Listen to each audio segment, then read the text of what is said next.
Қарандар, қазы жасайын деп жатқам. Етін дайындап, анау шектің ішін қарасам, шектің ішінде алдында бір видеодан көрген едім. Шектің ішінде қара бездер болады екен. Қазір мен шекті бір аударып шықтым. Енді ішін қарап жатсам, жан бір екеуін алып тастадым. Бүйтіп қарасаңыздар, міне мынандай қара бездер көрінеді екен. Соны байқаңыздар, мені қарашы, мынада тұр. Бар ма жоқ па деп қарай салайын десем, натуре бар екен. Дәу екен да енді. Бұны шекті кесіп алмай алу керек та.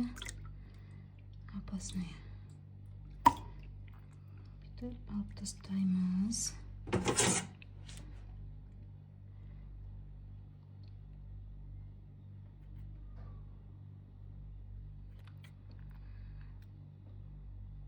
Ойба, қаттама еще.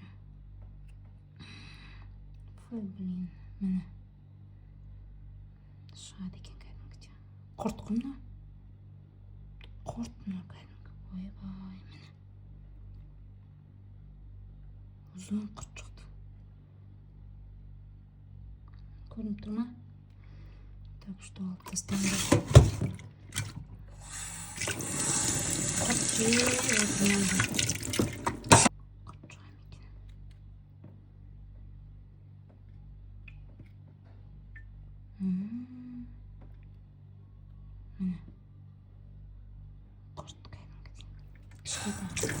магазиннен қазын қалай сатып аламыз енді. Мұндайын тазаланған ба, тазаланбаған ба білмейміз. Мені қараңдаршы. Не деген құрт? Без дей ма, құрт дей ма?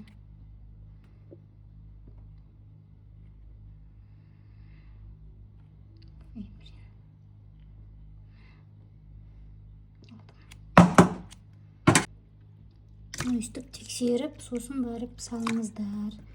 Ләжі болса, қазыны осылай қарап, өздеріңіз жасап жегендеріңіз жақсының қырш.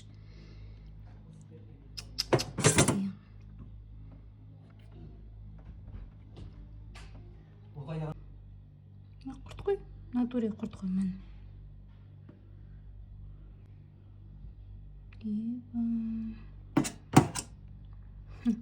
Қазы деп қоям.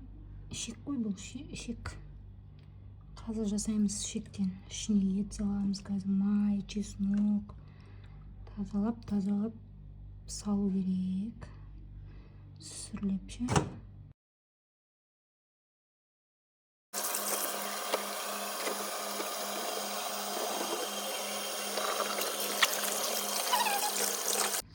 Все, міне таза болды.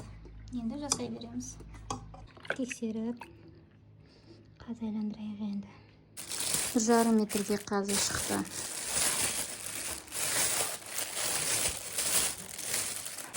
Морозилкаға салып қоям.